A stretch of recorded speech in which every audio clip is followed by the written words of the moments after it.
Having trouble with Buckeye Cablesystem internet? Then you're on the right video. In today's video, I'm gonna show you the step-by-step process on how you can fix this issue. First thing first, move into Safari and search for Buckeye outage. You can head over to any of the site. Let me move into this one. In this official page, you will be able to see whether the server of the Buckeye is down or not. Sometimes the server might be down and it might be the reason that you're facing the issue. In this case, simply wait for the server to get fixed. If not, check whether your internet connection is working properly or not. Make sure you are connected to stable internet. If not, you can join the cellular data as well. So once you're connected to stable internet connection or cellular data, the next thing you can try doing is simply move into the settings of a device. Inside settings, you need to head over to General.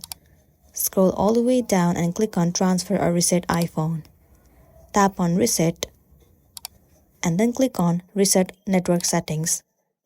Enter the passcode of a device and then once again click on Reset Network Settings. This should also fix the issue that you have been facing.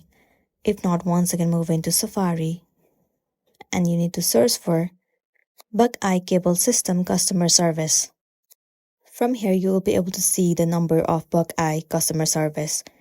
Well, you can call in this number and state all the problem that you have been facing. They will analyze the issue and try to fix your problem. After that, you'll be good to go. So that's the end of the video. If this video helped you, give it a like and check out our next tutorial. Thank you.